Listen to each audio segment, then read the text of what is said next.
welcome you into the Mountaineer Puck Drop preview here on the Mountaineer Hockey Network. I'm Camden Bellotti, and joining us once again, the Division III head coach, Coach Rue. How you doing, Rue? I'm all right, Kim. How about yourself, buddy?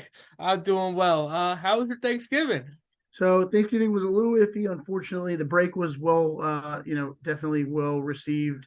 Unfortunately, I ended up with COVID. So, had to, I was sick as a dog for a few days, had to steer clear of the fam for the break. But, spent a little time at home, relaxed, stepped away from hockey for a little bit, which is always good every once in a while, and got lots of leftovers, but not the same. Yeah, it's understandable. Let's just jump right into it here. Let's start off with the Penn West California game. It was a 5-3 victory over Penn West 2 Fridays ago. Of course, we had the break. Finally got that monkey off the back, securing your first conference win. It was against a gritty Penn West California team. What changes did you see between the first game and the second game that led to the difference of the scoring outcome?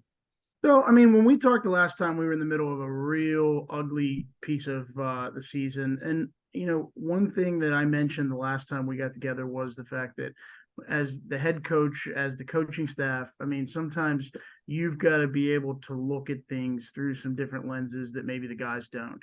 One of those examples is, some of the little adjustments. We've been working towards finding our identity as a group, finding the way that we want to play hockey. One thing that definitely doesn't happen as quickly as you'd like. Sometimes you're turning a battleship. It's not a race car. I mean, it's not adjusting as quickly as you'd like to. And sometimes that's our job to, like we talked about in the last time we got together. It's hard sometimes to make sure that the guys are looking at that the right way, where they're seeing the little adjustments and seeing the little victories. And those only get you so far, don't get me wrong.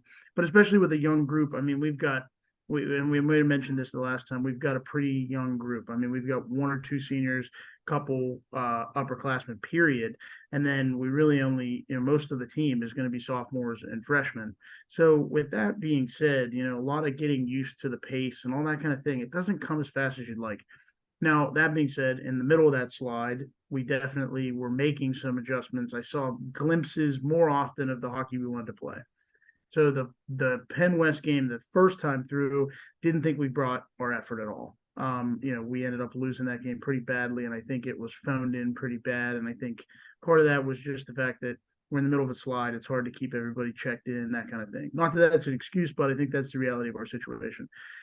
After that, we lost a tough one to Akron, who, is a really good team, really quick team. And that Penn West team does such a good job of just staying committed to the little stuff as far as just bringing 110% all the time. So I was really excited to see us kind of scratch and claw our way to that win. I think we needed one like that. That was definitely, we're finding more and more of our game. All right, and then let's rebound to the Saturday game now. It was against Duquesne, the Dukes out of Pittsburgh. 6-2 loss. Key moments and factors of that game that led to that outcome. You had that great win against PWC, and then starting to fall a little bit to Duquesne. So Duquesne was tough. There was a lot of penalty minutes in that game. There were 8 power play goals between the two teams. So it was a real special teams kind of, circus. It was a little bit of a weird game. Definitely not something you're used to. And I think that, that's been something that has not helped our efforts this year. Is we've definitely put ourselves in some penalty trouble. That was a weird one where it was back and forth penalty wise, and we ended up really in a weird spot. Almost came back in the third period. We had a penalty shot in the last 15 seconds. We had the goalie pulled. Thought we were going to maybe make some magic happen, but to be honest with you, I thought the guys really brought it. The attention to detail was there. The effort was there. Committing to what we're trying to do game plan wise, it was all there. Some nights you're not going to get the result you want to, and that's something I've been preaching with this group all year. And we're finally starting to do it where we're focusing more on the process to get to the result than the result itself. Because I think sometimes you got to take that little bites at a time, and you can get yourself, too worried about the result gets in the way. And I think that they did a good job of keeping up with everything in that Duquesne game. Yeah, for sure. And let's bounce off that a little bit. Scoring seems to be, some of the strength for West Virginia coming out of these past, few games here. I mean, some of the results not what you expected or maybe not what you wanted, but that Akron game, you know, I thought that was probably one of the most complete games I saw that D3 team this year. So standout players and how have they been instrumental? Like a Dante Shepard, for example, how has he been instrumental in the team's performance? You know? So Adante is just a pure leader. And I think the guys in the room really respect him for that. He's a guy that is very intense. He takes a lot of pride in his craft. So he definitely is a guy that we lean on from a morale standpoint, from taking care of the details standpoint. He just brings it all the time. He's a good example, but I think that even some of the guys that are really settling into some roles that maybe are a little less tangible, score sheet kind of things. I think a big one there is Andrew Strickland, who is a guy who we've talked a good bit this year, and I think he's really fallen into a role that he is really grabbing by the horns and doing very well. And it's not really sexy stuff. It's making smart plays. It's pitching in defensively. It's big back checks. It's finishing checks, adding a little bit of physicality to our lineup. That's stuff that really doesn't make its way to a score sheet, but it's stuff that adds up and definitely helps you win hockey games, even if, maybe the untrained hockey eye doesn't necessarily see it. I would definitely say that about him. And then our defensive core is young. I think that I had a lot of back and forth with Jack Mock earlier this year and a lot of the time last year as far as staying out of the box. I told him coming into the year, Jackie and I sat him down and said, Jack, we're counting on you for some big minutes. And we need you not to be getting sucked into too much, extracurricular stuff. And he's really committed to that and been, taking on a little bit of a leadership role that way. James Bailey has stepped up and really, gotten to be a really good voice in the room. And I think the guys are really respecting that. And so for that reason, I think, we're really, a lot of guys are falling into place on and off the ice. And I think you can see it in the way that we're playing. And it's a little bit of a slow burn. We're not, we're definitely not counting ourselves out just yet. But, I think that you can see in the way we're playing and we don't lose a lot of guys. So I think going into next year, those guys really harnessing those roles all sets us up pretty nice for growth in the next couple seasons as well. Yeah, for sure. And you it's a great segue into the last question on the recap, defense. Key roles being played against, not just this past weekend, the past 2 weekends ago. It's like high octane offenses. You got Akron, Penn West, Duquesne, Kent State is pretty good offensively. Absolutely.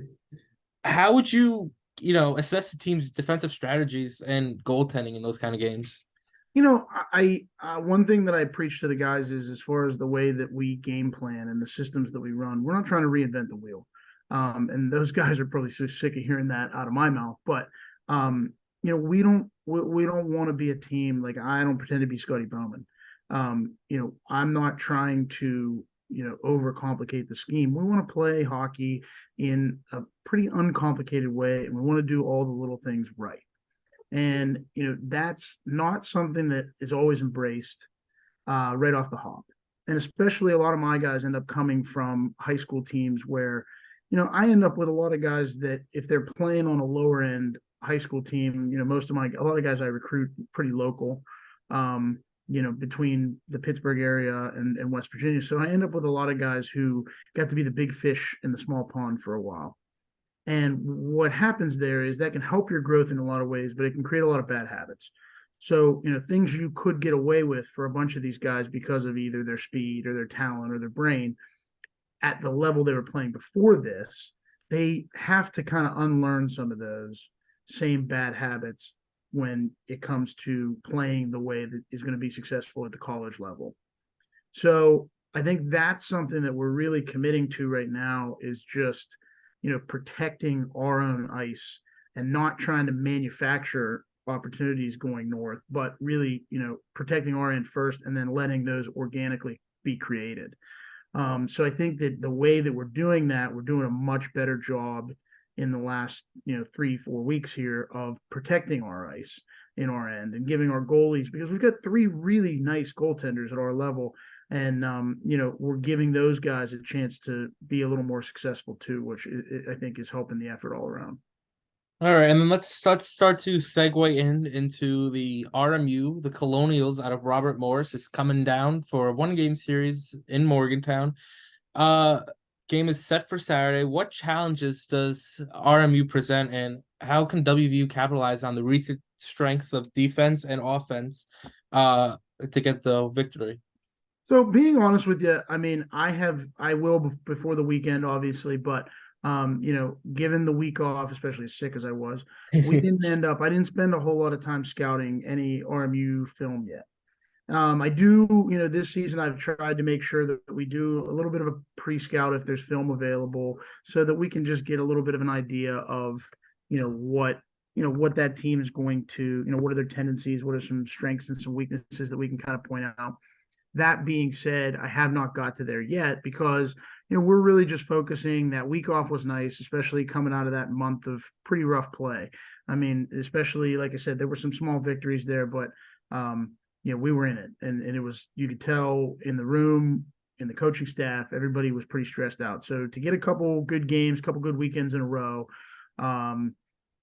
get that one against Cal to kind of get off the schneid, and then have a week to kind of step away was definitely something I think recharged us a little bit. We had a good practice this morning.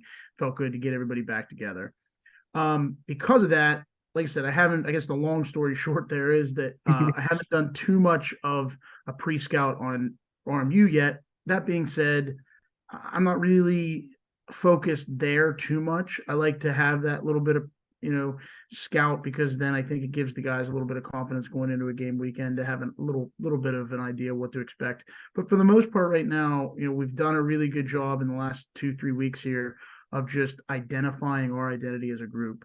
And now we're just trying to really get a good hold of it and make sure that the consistency's there, and, replicating that is all, headed in the right direction. So we're kind of focused on ourselves for the most part. Yeah, that's for sure. That's a great answer. You talked about a little bit with against the Duquesne game. Special teams play a key role in a lot of sports, especially hockey.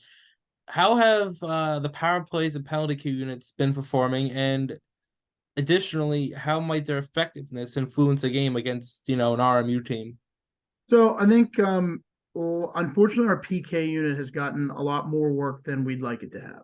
I think those guys have stood in. I've got a couple guys that, are specific on the PK. I've got a few guys that, special teams wise you're gonna see on the power play and on the penalty kill. But I've got a handful of guys, 3-4 guys that I really trust on the PK that don't see a lot of power play time, and they really embrace that. Stricky's one of those guys. Matt Katz is another guy that's like that. Lurkey, when he's in the lineup, is another guy. Kevin Brady stepped into that role and done pretty well. A handful of guys, Drew Allen. There's a bunch of guys that have stepped in there that, are pretty good on the PK side. They've gotten more work that I'm really happy with, because we've gotten ourselves in some penalty trouble. That I'm pretty happy with the way we're doing that. On the power play side, it was a slow burn to start, and that definitely didn't help. That was not the crux of our issues, but it definitely was a contributing factor. In the last few weeks, we've tweaked our setup, tweaked the personnel just a bit, and we've really been starting to get those two units to click. I think we, definitely tweaked that to our benefit. I like our new setup a lot better. I think the guys have a better idea what we're trying to get done. So that's definitely been successful. So, we're hoping we keep with that success on the power play. And like you said, I mean, depending on the game and the matchup, that sometimes there's a lot of nights that can be make or break. Yeah, and for sure. Let's talk about breaks. Thanksgiving break obviously just happened and means regular training and routines kind of get broken up. How does WVU, utilize those breaks to recharge and maybe clear their head, and start getting ready for the long stretch of December hockey and January hockey where it really matters the most? Yeah, I think that I, like I said, I think that was much welcomed for our group, given how kind of high stress the kind of month leading up to that was for us. That being said, it is a little weird going a whole week. You don't think about how much time you really spend the coaching staff, the guys, we're all together all the time. And we love that, but it's a family kind of an atmosphere. So there are definitely days where I'm sure those guys want to choke me and I want to choke some of them. But we do miss each other with that week away, but I think it's good for the group as a whole to get a week away from hockey because these guys are student athletes. They've got a lot of other stuff going on in their lives too.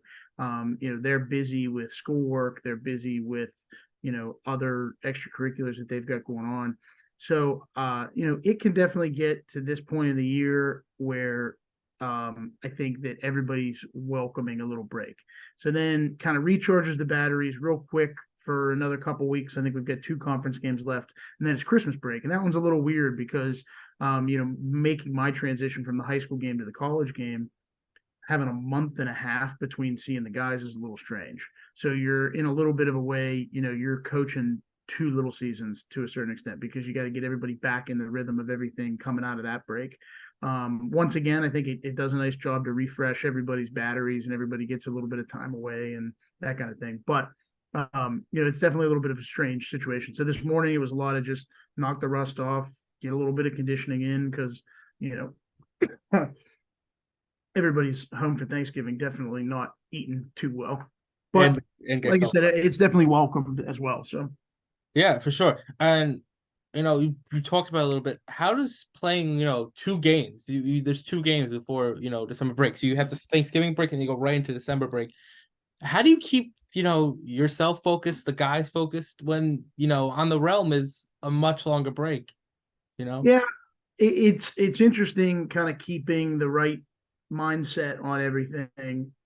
We've got a really passionate group of guys, and I'm really proud of the way that this locker room has galvanized together. Doing a lot of looking out for each other. I talk to these guys all the time, and they spend a lot of time together away from the rink, and just being around the game as long as I have. I think a lot of the teams that function at a high level, they do have that camaraderie and that bond that extends away from the rink, and I think that eventually bleeds into the way that you play, and especially with the group being as young as it is. Like I said, I think that that's a good thing to have already this year, but moving forward, I think that sets a really good precedent for the growth of our team in the next 2 or 3 seasons as well. And then finally, last question: expectations for Saturday. Let's wrap it all up here. What do you expect from the team? I'd just like to see continued growth. Like I said, Cam, we're really trying to steer the ship in the right direction. I think that we have found a good identity for ourselves. We've figured out what the recipe for success looks like. Now it's just making sure that every week when we get to the rink, whether it's for practice or for games, we're just exemplifying, that vision of our team and our success. And we're really just holding on to that for dear life. And I think that's the best way we can be successful. So just leaning into that identity just a little bit more and bringing the best effort. And like I said, focusing on the effort, the process, and letting that translate into a result that we're happy with is where we're at. And then before we say goodbye, a little bit more of a serious note here. I think you had something you want to talk about today. Absolutely. So I know that folks around the organization and fans of our social media and those kind of things are definitely seeing it make its rounds. Unfortunately, Nate Lathwell is a freshman with us this year. His dad recently got a cancer diagnosis and then some follow-up information after that. And so that family is really going through it. One thing that I definitely am always proud of the hockey community in general, stepping up in times like this. So if anybody sees the GoFundMe, and Cam, I think you said you can tag it here as well. Yeah. Nate and his family, even though he's newer to our West Virginia family, we want to make sure that we're doing whatever we can to help him out. So if anybody's in a position where they could help out, any donations and things to his family would be great. Yeah, and that for sure will be posted on our YouTube link. I'll make sure that'll be tagged at the bottom of this video here. So as we wrap up here, a few housekeeping notes. The Division II game against Central Michigan has been canceled. There will not be a makeup of that game. That game was scheduled for Thursday, November 30th, and that has been gone. So you get that practice time back. That's exactly right. We practiced Thursday night, so I'd rather get those guys a game. They unfortunately get some bad luck with cancellations and things, but At least we got our practice slot back, so I'm sure we would have made it work one way or another, anyways. And then 4:15 puck drop against the Colonials out of Robert Morris, 3:45 warmups. And with that, that'll do it for this episode. Next week, we're gonna have the assistant coach, and we're gonna get Nate Connolly on here. We'll see if we can mess with him a little bit. I have a few things up my sleeve. All right, that'll do it for us. Thanks, coach. Awesome. Thanks, Cam. I appreciate it. Take care, Yeah. Mountaineer Nation.